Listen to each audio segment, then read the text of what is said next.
This is Jim Cross. I spent a few years running a lease portfolio for a lessor, and the last 16 years as a leasing advisor, running and managing the lease portfolios for companies with both domestic and international footprints. We could write a book on the common and not so common mistakes we see when we take on new clients. When we collect the legacy lease data, we expose every trick and trapdoor in the legacy leasing contracts. The absence of policies and procedures for entering into these new leasing contracts is fairly common. We talk with a lot of companies where lease contracts are negotiated and executed at the business unit or with corporate procurement, and the decentralized decision-making results in inconsistent lease versus purchase, inconsistent commercial terms and conditions in the lease contracts, and when you add employee turnover to the decentralized decision-making and decentralized management of the contracts, you get costly end-of-lease management mistakes. So we review closing packages every week for our clients, and about 90+% of the time the closing docs are filled with mistakes, and oddly enough, those mistakes are always in the favor of the lessor. So since we have limited time on today's call, we'll keep the material regarding strategy to, as Matt discussed, the 40,000-foot view.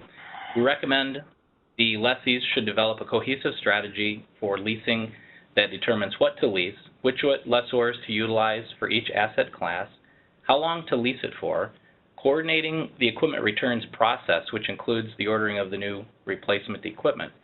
For best practices on today's call, we can cover the coordination of stakeholders and understanding disclosure, standardizing lease documentation, the importance of a centralized lease management system, and the buy versus lease analysis and the importance of the lessor selection process.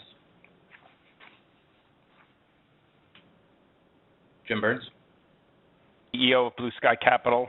By way of background, I was treasurer of several Fortune 500 companies before co-founding Blue Sky with Jim. The recommendations we share today involve integrating practices, strategy, and technology with the goal of creating value by driving and preserving savings and reducing risk over the life of the lease. Structured, implemented, and managed properly, leasing can deliver the cheapest source of funding within the capital structure, resulting in lower total cost of ownership. Let's start by introducing the first of 5 organizing facets of the program. The first step towards building an effective leasing program starts with the terms and conditions governing the lease. Lease documentation is generally comprised of a master lease, equipment schedule, and certificate of acceptance. The documentation provided by a lessor is predominantly one-sided, each provision carefully crafted to enhance yield or transfer risk. And unlike a bond or a syndicated loan, with lenders governed under the same terms, each lessor uses their own unique agreement, leading to confusion and risk for post-closing liability management. Therefore, we strongly recommend adoption of an in-house master lease to standardize terms and conditions across lessors, thus leveling the playing field to facilitate an apples-to-apples bidding process and create much-needed pricing transparency. In addition, lessees can use this approach to eliminate yield enhancement language and other trapdoor provisions embedded throughout the lessor's version, which Jim will now cover.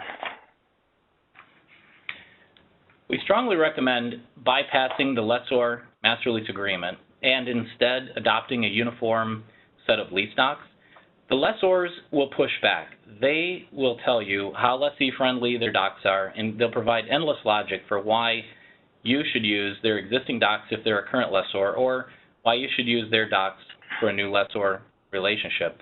The net of it is, if you just let the lessors know that the only option to do business with you is to adopt your set of documents, they'll either get on board with your docs or you should just move on to another lessor that will. There are plenty of good lessors to choose from. Standardizing the lease documentation will really achieve 2 objectives. It establishes a more even-handed agreement, eliminating the trapdoors and the yield enhancements embedded in the boilerplate documentation. It levels the playing field amongst the lessors for a more effective competitive bidding process. And the major efficiencies in standardizing the lease documentation when you work from your own document are that you know exactly where to look for specific terms and conditions, and it's requires far less time and resources from your side to implement an additional lessor. There is a direct correlation to yield enhancement in the delivery and acceptance controls, early termination and early buyout points, defaults and remedies. We could do an entire webinar on the relationship of each of these bullet points, the creative language, and the multiple references used in the lease docs to enhance the yield. Have you ever calculated the all-in rate for a stip loss table that starts at 110% in the first month, it's a financial windfall to the lessor. It's a slippery slope, and all of these terms and conditions add up to a lot of yield enhancement. The leasing process is typically very decentralized, so no one ever identifies the leakage.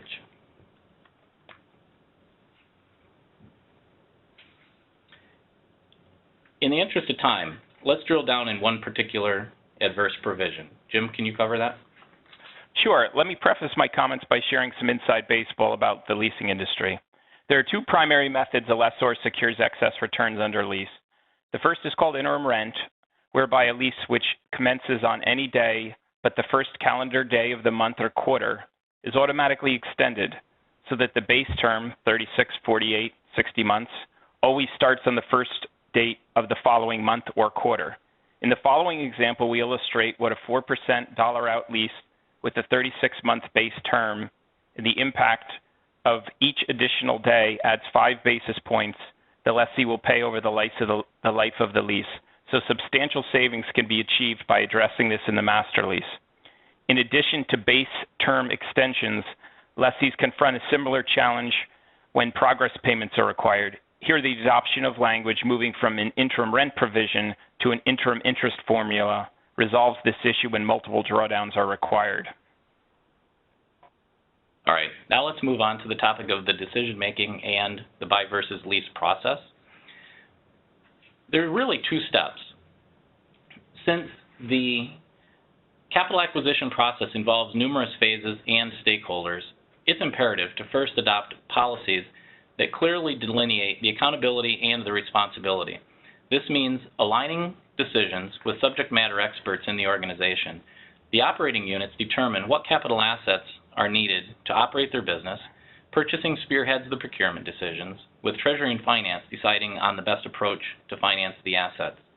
The greatest challenge to this step is when vendors bundle the equipment, support, maintenance, and financing into a single proposal. This can result in financing decisions that are undertaken by groups that are not accountable for managing the company's capital structure or monitoring its covenant compliance. Also, the widely used practice of blind discounts from a manufacturer to a captive leasing arm will mask the true cost of financing. Here, the lessee should insist on line item detail to unpack the quote for pricing transparency. The second step, with responsibilities now properly aligned, step 2 involves the financing decision. All lease first purchase decisions should be based on a robust DCF analysis, incorporating finance and tax parameters as well as end-of-lease expectations for fair market value leases. Because of the complexity of the tax code and the need to duration weight and risk adjust cash flows, conventional spreadsheet applications fall short of the task. For active lessees, especially those engaged in FM or tax leases, we recommend they utilize lease pricing software, the same tools lessors employ when developing their proposals. This will strengthen the lessee's hand in negotiation, as well as reveal the true after-tax yield to both parties. Highlighted are a few of the requisite features and functionality the application should offer. And one common modeling mistake we encounter is when a lessee compares lease rates against more senior debt, such as an ABL or secured bank revolver, which should trade lower based on asset coverage and more restrictive credit terms. The following slide graphically illustrates where lease falls within a firm's debt priority. When modeling cash flows, a lessee should apply its unsecured borrowing rate as the lessor's pari passu with other unsecured lenders. To further illustrate this point, note the following comparison between a typical unsecured bond indenture and a master lease agreement. Lessees can capitalize on leasing's much greater financial flexibility at rates and often equal to or better than conventional debt.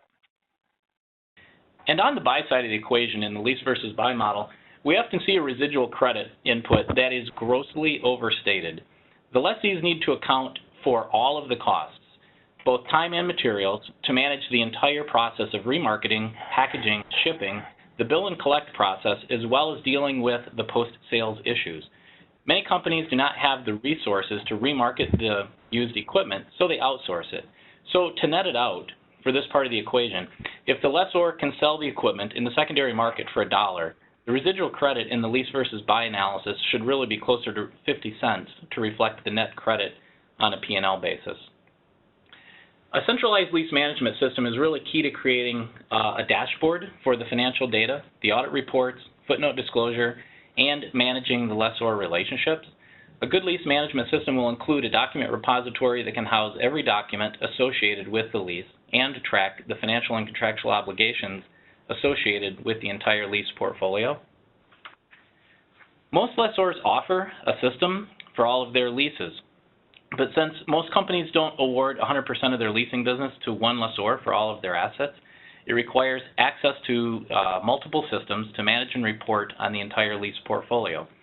Several of the ERP systems claim that they track leases, but if you really take an in-depth look at the data points, they're minimal at best. So some of the key criteria to consider for a lease management system: try to get it independent, not a lessor-provided system.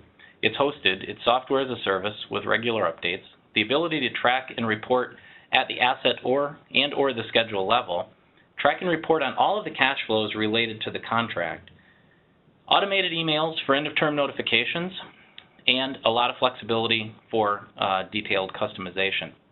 Having access to every document associated with the lease is a major time saver, especially at the end of the lease, to ensure the equipment's returned on time and you're compliant with all of the return provisions.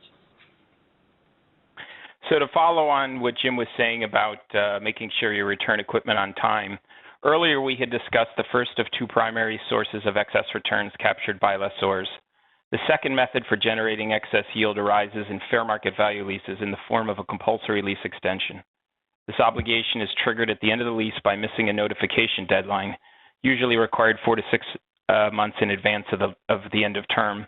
The ostensible purpose is to allow a lessor sufficient time to remarket the asset being returned, but has devolved in some cases into a punitive measure exploited by lessors for missing deadlines by a few days or rejecting the notice on technical grounds.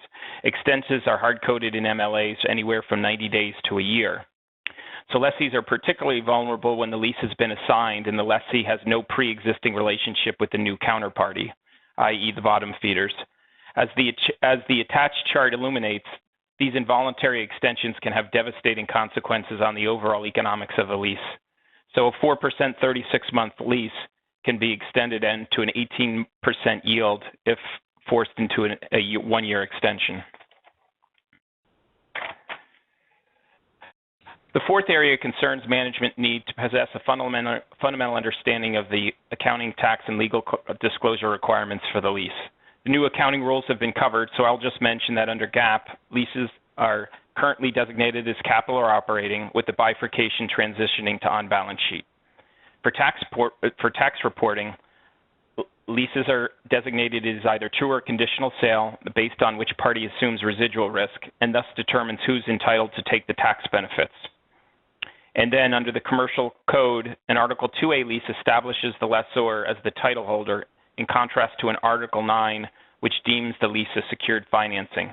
This distinction is most relevant for enforcing rights and remedies during and under a default or bankruptcy. There are over $1 trillion of equipment leasing volume every year, with about 16 million equipment leasing contracts executed just in the United States. So if you read any of the leasing industry magazines, the lessors are making double-digit returns a lot of the times at your expense.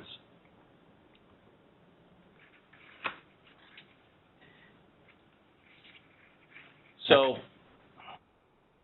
if you take a look at the ways to choose a lessor, there's really some questions that you can ask yourself.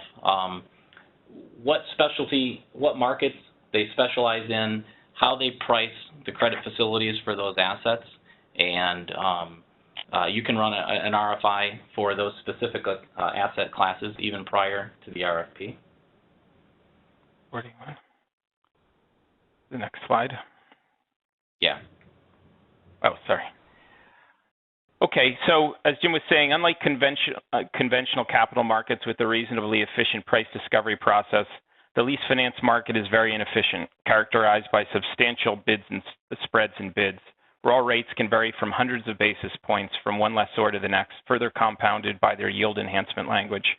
Much of this can be eliminated by identifying and soliciting the appropriate funding source. To accomplish this, we recommend the following 3 steps. First, define and categorize the transaction to determine who you should solicit a bid from. Broadly defined, the leasing industry is comprised of three groups: banks, both large and small; captives, a term applied to the financing arm of a manufacturer; and specialty or independent companies. Primary and secondary attributes of the transaction will determine who will be willing to bid and then who will be the most competitive. The primary transaction attributes are asset class. For example, the lessor who finances IT equipment will not be the lessor you approach for titled vehicles. Credit profile. There are risk-averse lessors seeking investment-grade credits, and yield-hungry lessors who must meet a target return. And finally, structure. Are you looking to transfer obsolescence risk as under a fair market value lease, or simply seeking straight financing through dollar out? The next is to identify the most competitive lessors in that group. There is some overlap as banks gravitate towards dollar out financing, independents are the most aggressive on FMV deals, and captives will finance their own equipment and often offer to finance a competitor in the same asset class.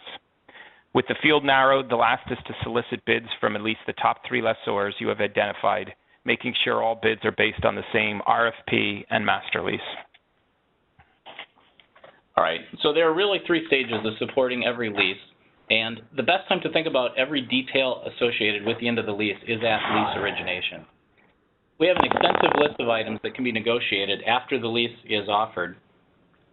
15 days of free rent on the front end of a lease would be something you could ask for, additional days to return, percentage of missing assets at the end of the term, caps on repairs, all of which the captives, independents, or the bank lessors would never offer, but they're definitely negotiable, and they don't have a direct impact on the lease rate factor.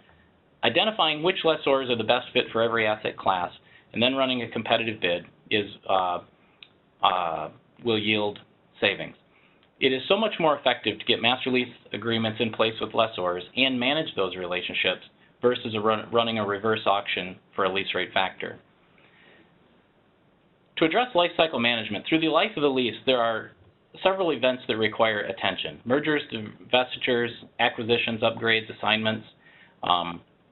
Regardless of what the event is, if it's an untrained or inexperienced person that's in charge of managing any of these events, it can really lead to leakage in the savings.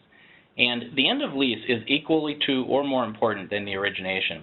Making sure that the notices go to the business units at least 120 to 180 days in advance of the notification period to the lessor. This allows the business unit enough time to determine their refresh strategy and get competitive quotes for the new assets, so they're well positioned to order the new equipment and return the assets on time to the lessor.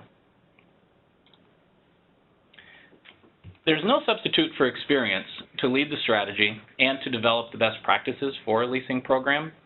This resource should have a combination of the following skill sets: experience from both the lessee and the lessor perspective, financial analysis skills for running the lease versus buy and transaction pricing with an extensive understanding for both future value and present value of the debt and equity, as well as knowing how to model residual guarantees, interim interest, timing of tax benefits, etc., so the models are mathematically correct.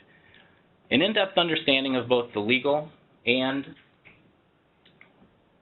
commercial terms and conditions in the financing documentation, and also an understanding of the direct correlation to the language in the pricing, the risk mitigation, and the financial flexibility. This person really needs to be an expert negotiator. That's a good one. The person has to be able to manage the banking relationships to consistently yield below market pricing, and at some point the lessee will need a favor for something that's outside of the agreed upon terms and conditions, and that's where the relationship really pays off. It's invaluable to have an in-depth knowledge of the secondary market for the assets that are leased with fair market value leases. We could do an entire webinar on structuring and lease pricing to solve for the most likely end of terms and how to mitigate risk. So at this point, let's go to a polling question.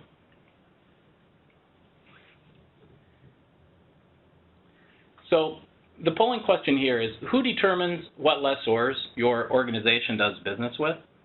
And the choices are Treasury and Finance, Procurement Outsourcing, the individual business unit, or others.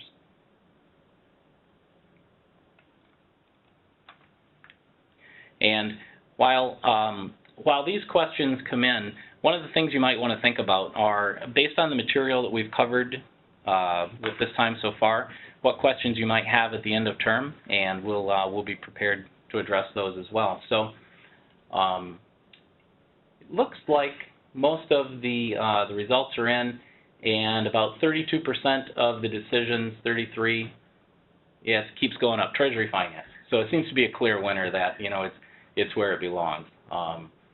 That's a good place for it. All right, so we'll move to the next slide here.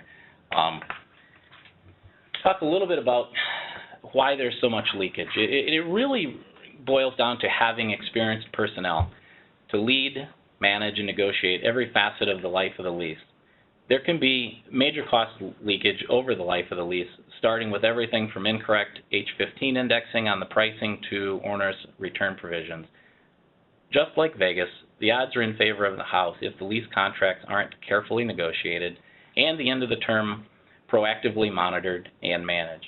So most people know that the lessors make their profit on the FMV leases at the end of the term with the lease contracts, extensions, renewals, and the inflated buyout options. So if the lessees were to as aggressively pursue the end-of-term management and the negotiations as they do negotiating the upfront lease rate factor, they will consistently get below market rates. The entire leasing program should really be led and managed on a day-to-day basis with experienced professionals that have the leasing experience, understand the company's capital structure, and are compensated to retain the savings throughout the life of the lease. So for anyone that has any interest in further discussing any of these topics that we've discussed today at the 40,000-foot view, please feel free to reach out to us at any time.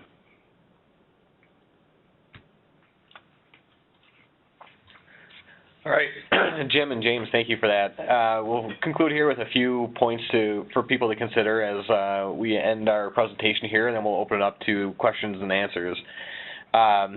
So first and foremost, on the leasing standards side, companies will need to consider all of their existing agreements to determine whether or not the agreements contain a lease. Again, a key provision, or first and foremost with the new leasing standards, is to identify what is a lease. The new standards will create significant balance sheet changes for all companies involved in leasing activities. Again, most of the P&L or the income statement activity will be largely unchanged. However, balance sheets will be significantly impacted. Companies will need to change their consideration of the various inputs going into the determination of lease classification and measurement, including items such as the lease term, variable lease payments, things of that nature as well. So there will be changes to how companies will go about doing their evaluation. From a leasing best practices standpoint, leasing is also often the most underutilized or overlooked part of a capital structure. The new accounting rules do not diminish the value of leasing. When companies are entering into leases, they should utilize personnel managing the lease portfolio who have extensive lessee and lessor experience. And when properly executed, leasing can be the cheapest, most flexible, and covenant-light form of liquidity that companies would have in their capital structure. With that, we'll turn it over to questions that the audience may have here. Yes, we have a lot of great questions coming in. And as a reminder, feel free to use the Q&A panel on the upper right-hand corner of your screen.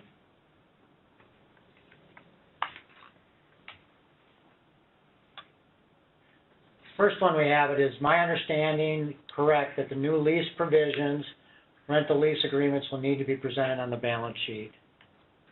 Turn that over to Matt. Yeah, I can take that. So if I'm understanding the question correctly here, really all lease agreements, unless they are less than 1 year, and again don't have an option to extend the agreement that would extend that term and have that be likely out beyond 1 year, would require accounting in the balance sheet. So if the lease term is over 1 year, whether or not it's an operating lease or a finance lease under the new standards, those would require both capitalization with a right-to-use asset, as well as the recording of a lease obligation within the balance sheet. Again, the treatment in the P&L statement or the income statement would be largely unchanged, as operating leases will continue to have the amortization of that asset go through the P&L as rent expense. And again, those that were previously accounted for as capital leases and now finance leases would have the impact go through the P&L as amortization expense and interest expense. So the P&L would have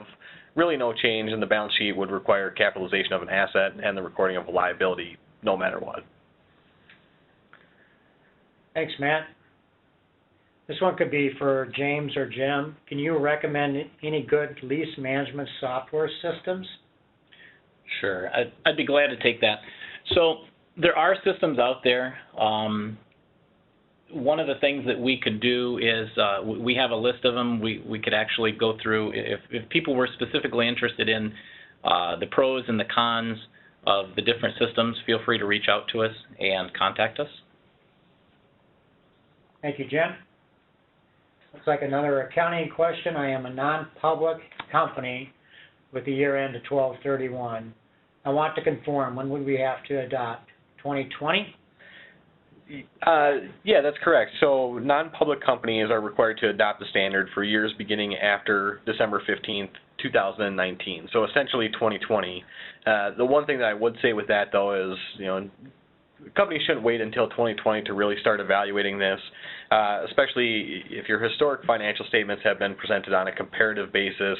Really, if the adoption would be for 2020, you'd also have to present the same changes that are impacting the balance sheet as of the end of 2019, as the standard requires retrospective application. And again, really, if you were presenting comparative periods, you'd have to go back to the beginning of 2019, or really the end of 2018, to understand what the balance sheet impact would be at that time and how that could impact certain things such as cash flows or the P&L activity during that time as well. Thanks, Matt. A lot of good discussion on the strategies. So James or Jim, one item that came up, a question: when you lease a wide variety of assets from fleet vehicles, material handling equipment, IT, and more, how do we know we have the right lessors for each asset class? Sure. Do you want to take that one, Jim? Sure. Well, I think the first thing is, as we pointed out, is if you're able to implement your own master lease, that'll bump out the bottom, say, 30% of the least competitive lessors. From there, there's market intelligence that we can provide offline, or that's available out there, where you can look at league tables and see who are the most aggressive. So there definitely changes from year to year, so you have to stay on top of that. But as active leasing that Jim and I do, we're able to stay on top of that, and we can probably tell you, if you want to give us a call, who the most competitive is for each asset class. Yeah, and just a quick tag-on comment to that. Let's just say, for example, you're talking to a lessor on the phone or you're interviewing one. Ask them if they control their own secondary market for those assets. Ask them if they're a market maker or if they outsource that, because it really makes a difference in how efficient they are in moving those assets. They'll take a far more aggressive residual if they have a positive secondary market versus if they just worry about it later. So there's a whole list of questions that we can help you develop for the interviews and make sure that you're guiding towards the right lessors. Yeah, and certainly just to add on what Jim said, obviously if you're going to a bank to take a significant residual for information technology equipment, or you're going to an IT firm to do dollar out fair market value specialty finance firm to do dollar out financing, you're probably in the wrong pool. Thank you, gentlemen.